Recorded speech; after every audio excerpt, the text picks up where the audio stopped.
¿Por dónde empezamos? Hay tantos elementos, pero a ver, en cuanto a la sentencia, primero vale destacar que se trata de la sentencia de un juez que tiene que luego ir al pleno, pero en este momento ustedes tienen 3 días para presentar la apelación. Entiendo que están trabajando en eso. ¿Cuándo lo van a hacer?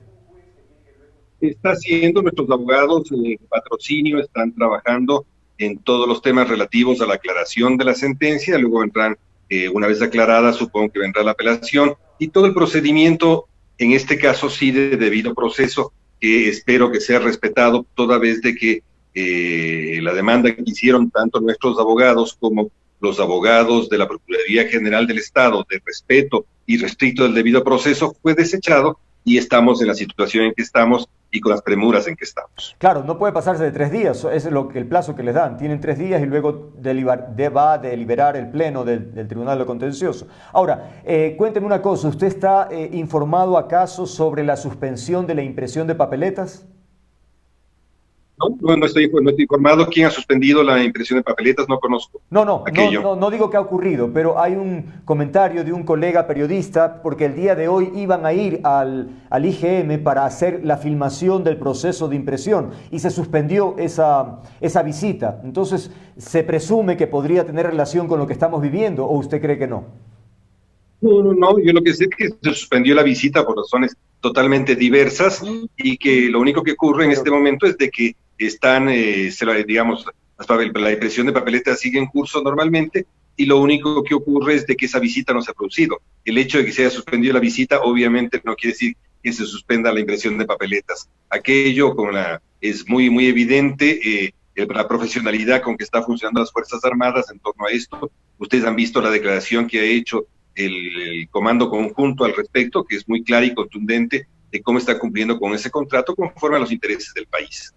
El juez Torres tenía varias alternativas si es que pretendía hacer la sanción. Por ejemplo, la destitución, por ejemplo, la multa, por ejemplo, el quitarle los derechos cívicos por 4 años. Pero él decidió utilizar las 3. ¿Cree usted que hay desproporcionalidad en esa sentencia? Espero que eso lo digan los abogados. Yo simplemente, como ya en este caso, no solamente como el afectado, sino como un ciudadano cualquiera, veo que en este caso los han tratado como a 4 reos o asesinos en serie a los que se les impone varias veces la misma sanción. Basta con matarle una vez a una persona para que esté muerta, no 4 veces o 3 veces como ha ocurrido acá. Yo creo que la proporción eso está a criterio del juez Torres, que lo habrá tomado, supongo que en su comprensión de lo que es la proporción. No es la mía, no es la de la ciudadanía. Uno pensaba que después del encuentro entre el doctor Cabrera y Diana Tamaín podría flexionarse, mejorar el clima. ¿Qué pasó? No se entiende.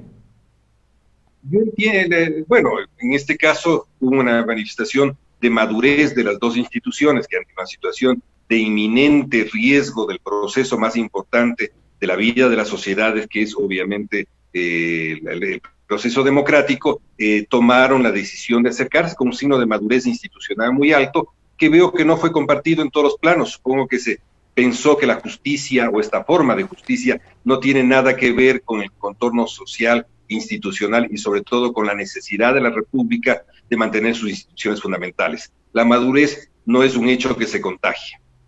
Ahora bien, hace un momento conversábamos con un experto electoral y se le preguntaba, por ejemplo, si era posible la destitución de vocales del Consejo Nacional Electoral en medio de una organización. Y ella le hacía la aclaración que hay 2 figuras, una que es una acción de queja en donde no cabe la destitución, pero estamos frente a la supuesta infracción de un tema electoral y por lo tanto ahí sí cabría. Es decir, en estricto sentido parecería que hay fundamentos para proceder como se ha hecho.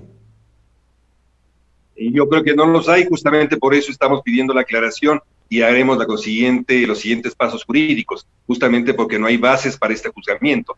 Que un juez tome una decisión errada es parte de su propio hacer humano. Claramente puede tomar, en el marco de la ley, pueden tomarse también decisiones erradas, pueden tomarse decisiones absolutamente inapropiadas y otras absolutamente desproporcionadas. Es la ciudadanía, al igual que quienes hacen la ley en las diversas partes del aparato republicano del Ecuador, quienes sabrán si esta es una decisión justa o es una decisión fundamentalmente injusta. y evidentemente la historia sabrá juzgar a los actores de las injusticias históricas y de los hechos históricos, que lo único que conducen no es a la estabilidad de la República en medio de una pandemia, sino justamente a agudizar aquello en base no sé a qué criterios. Por ejemplo, se les imputa a ustedes haber incumplido decisiones legítimas de autoridad competente, que eso sería el presunto delito que habrían cometido. ¿Cuál es la defensa? Está muy claro. Nosotros hemos cumplido con absoluta claridad todas las sentencias del Tribunal Contencioso. Tanto es así que este rato se encuentran inscritas todas las listas que pasaron por los procedimientos de democracia interna y aquellas se subsanaron todos los casos en los cuales pudo haber habido inequidad o elementos a subsanar en todas las listas que no terminaron de inscribirse. Eso está absolutamente claro. Aquí, para nosotros y para las papeletas y para el proceso electoral está absolutamente cumplida aquellas sentencias. Si hay un juez que considera que eso no es así, él procederá con esa, que a mi criterio es una injusticia histórica, porque no existe otro reclamo. Como no existe ningún reclamo respecto a la candidatura presidencial, salvo que entienda quien quiere entender extensivamente que ese reclamo debió llegar a tener una candidatura presidencial que jamás se presentó y que jamás le fue negada la inscripción. Simplemente había una candidatura presidencial que renunció y sobre la cual no hubo ningún reemplazo y en la cual no hay ninguna referencia en las sentencias. Supongo que no habrá quien haga extenso esto por intereses que considere de su fuero. Hagamos un ejercicio de observar escenarios, Luis, porque hay unas declaraciones del vicepresidente del CNE, Enrique Pita, que dice que si se concreta la destitución de los 4 consejeros, los suplentes que los reemplacen tendrán que inscribir la candidatura presidencial de Álvaro Noboa y el proceso electoral se suspendería. Estamos hablando de un episodio realmente apocalíptico. Suspender las elecciones, lo que significaría. Hay expresiones en los diversos lenguajes del uso de material atómico. Esto trata de ser una bomba atómica, ¿no es verdad? Yo creo que en este caso solamente se trata del uso oportuno de la carga de dinamita especial para que el edificio democrático caiga. Yo creo que eso es lo que ha ocurrido. Por alguna razón se ha producido esta sentencia y todo el proceso subsiguiente tendrá conexión con el momento en el cual no haya administración electoral para el momento electoral, y si la hubiese con nuevos digamos, consejeros suplentes, simplemente tendrían que atenerse a lo que manda la sentencia, pondría en vigencia la ejecutoriada por parte de quién es nuestro juzgador ahora. Nuestro juzgador, en la voluntad de nuestro juzgador justamente está en que todo el proceso electoral se repita. Entonces, si la sentencia se ejecuta, se ejecuta también la voluntad del juzgador a través de los vocales o de los consejeros suplentes. Esta es la razón por la cual se ha tomado esta decisión en esta semana oportuna. Hace un momento conversábamos, le decía, con el doctor Daniel González, experto electoral, y le decía que iba a conversar con usted, que si tendría alguna inquietud para usted, y él dijo que le gustaría escuchar de usted que qué pesa más en este tema, lo político o lo legal. En este tema lo que pesa es el bien mayor de la República.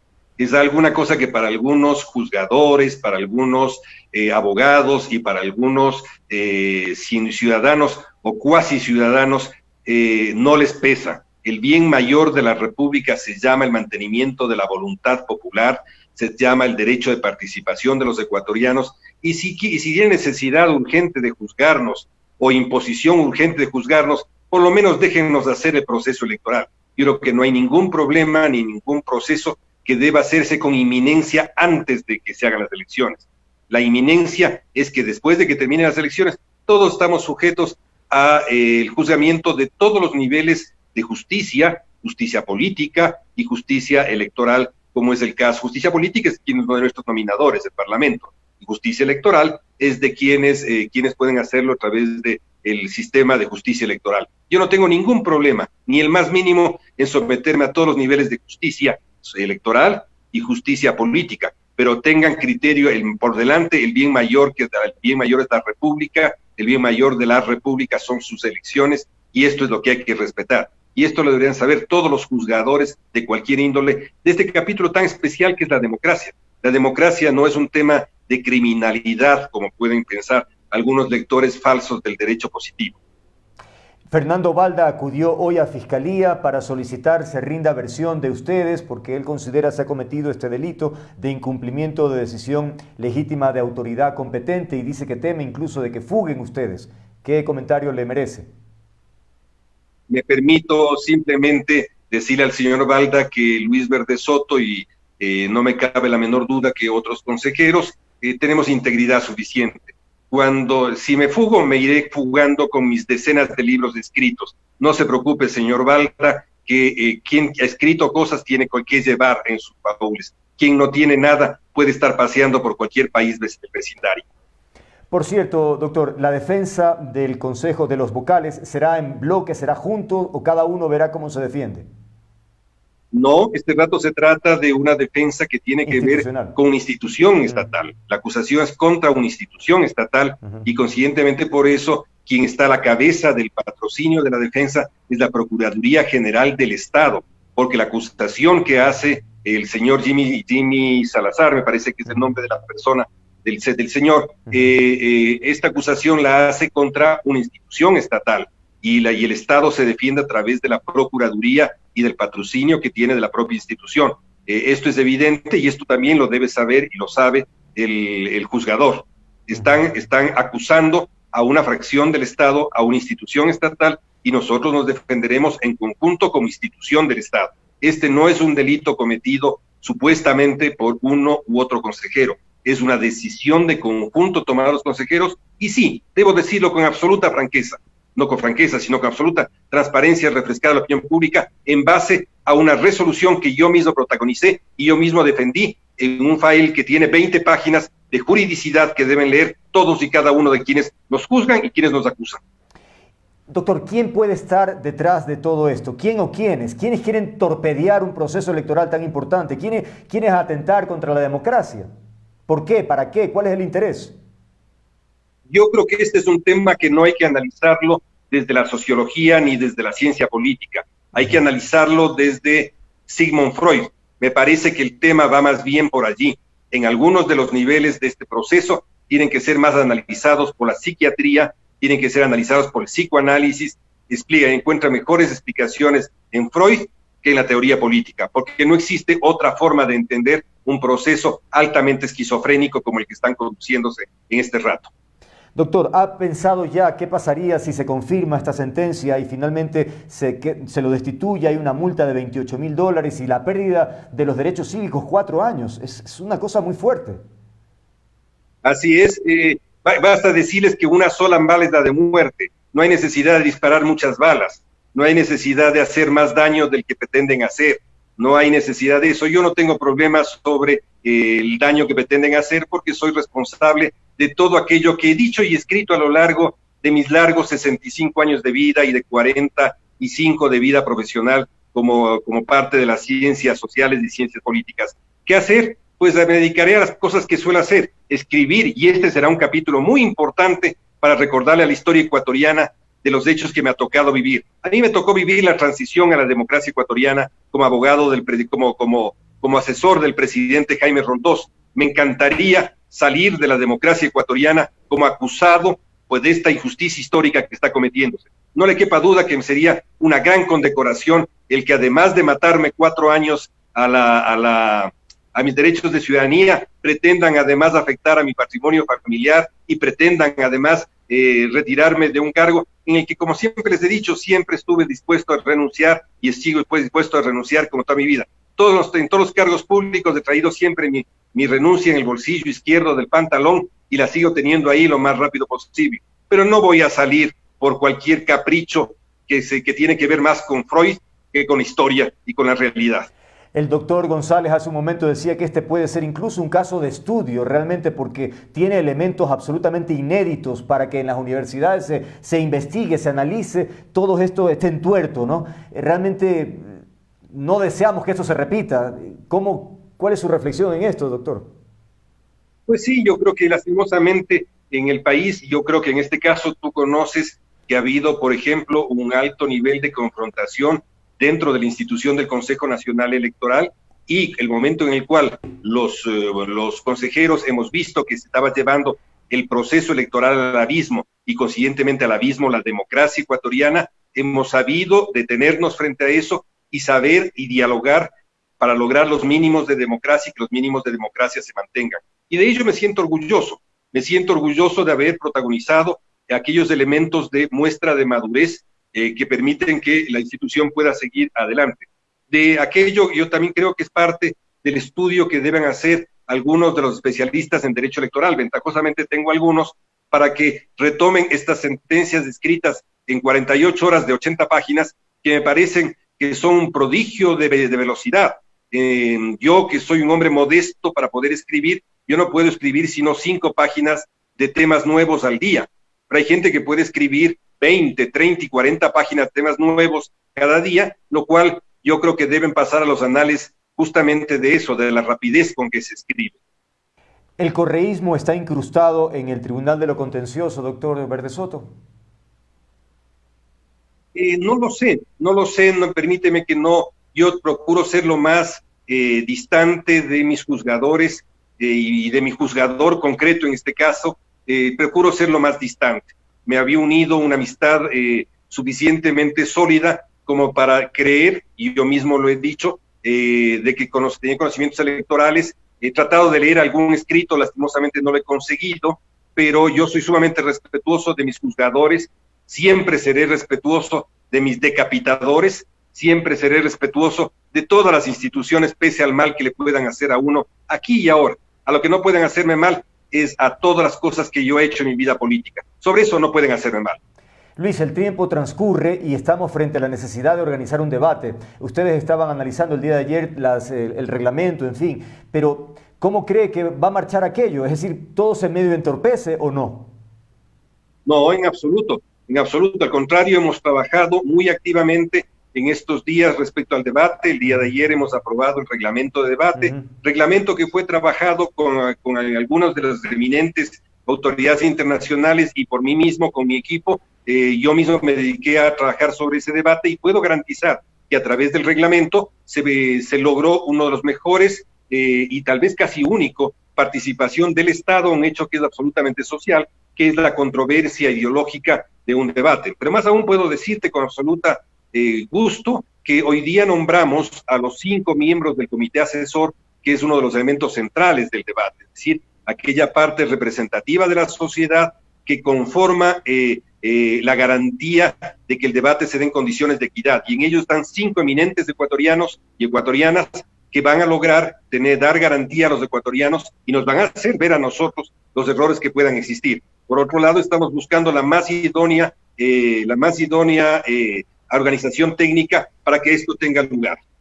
Finalmente, Luis, el COE Nacional aplazó la aprobación del protocolo para el día de elecciones. Entre otras medidas, el protocolo considera que las personas tendrán que ir solas a sufragar y no acompañadas, salvo que requieran alguna ayuda específica. También dice que solo se permitirá en los recintos a personas autorizadas y se aplicarán protocolos para el distanciamiento de las juntas receptoras del voto. Es decir, marcha un poco la planificación más puntual y precisa sobre cuáles las características de la votación de ese día.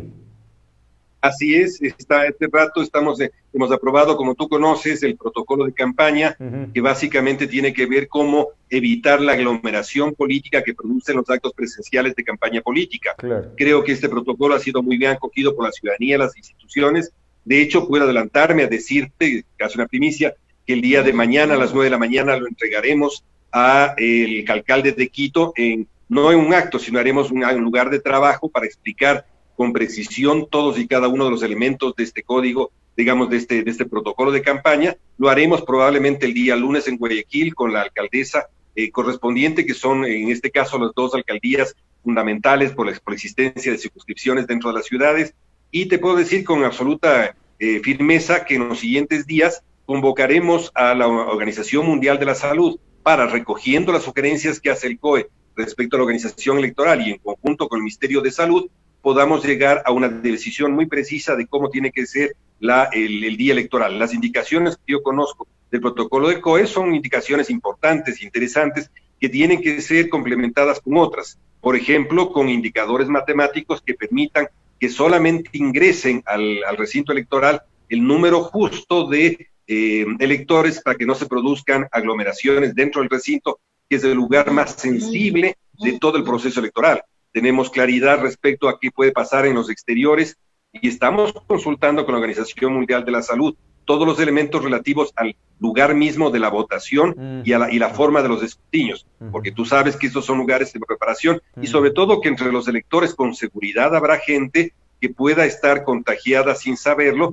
y que pueda ser un agente de contagio, por lo cual es necesario que todos tengamos esta amplitud, todos podamos con esa amplitud trabajar el que haya una elección sana, y en eso contamos con la mayor garantía del Ministerio de Salud, que ha establecido y está estableciendo la línea roja donde no podrán realizarse ni campaña política, y en su momento dirá respecto a eventuales suspensiones de elecciones si es que se pasa la línea roja de contagios, porque es obvio que una elección no está por delante de la vida de los ecuatorianos, y en esto tenemos nada más que compartir y tener en común con todos los ecuatorianos un solo hecho: la salud de los ciudadanos es el principal objetivo de la convivencia conjunta, y en esto no tenemos ninguna duda todos. Luis Verde Soto, consejero del Consejo Nacional Electoral, gracias por atendernos y por enfrentar una situación sin duda muy particular, difícil, a propósito de esta destitución en primera instancia. Sin duda le haremos seguimiento, el tiempo transcurre. ¿Los 3 días son 3 días hábiles o cuenta fin de semana, Luis? Entiendo, este rato vienen las declaraciones, luego vendrá el proceso de juzgamiento en la segunda instancia, la apelación en segunda instancia y la decisión del correspondiente instancia, que es el pleno del contencioso electoral. En todo caso, los varones y los ciudadanos tenemos plena capacidad de caminar aquí y en otro lugar, siempre con la frente en alto, y es mi caso, y me siento muy orgulloso de lo que he hecho hasta ahora con el Consejo Nacional Electoral, y no me cabe ninguna duda que cuando deje esto en 24, 48 o muchas horas más, simplemente lo haré con la misma entereza con la que llegué. Muchas gracias nuevamente, Luis Verde Soto, por estar con nosotros. Que tenga buena noche. Gracias a ti, Andrés, como siempre. Igualmente, gracias. Una situación complicada, sin duda, pero en fin, veremos qué ocurre en los próximos días. Ya se ha dicho, están preparando ya la defensa sobre esta situación, la destitución que han recibido por parte del juez Ángel Torres, y tendrán que transcurrir los días para ver finalmente qué pasa, si el Pleno confirma o no la sanción para los vocales del Consejo Nacional Electoral.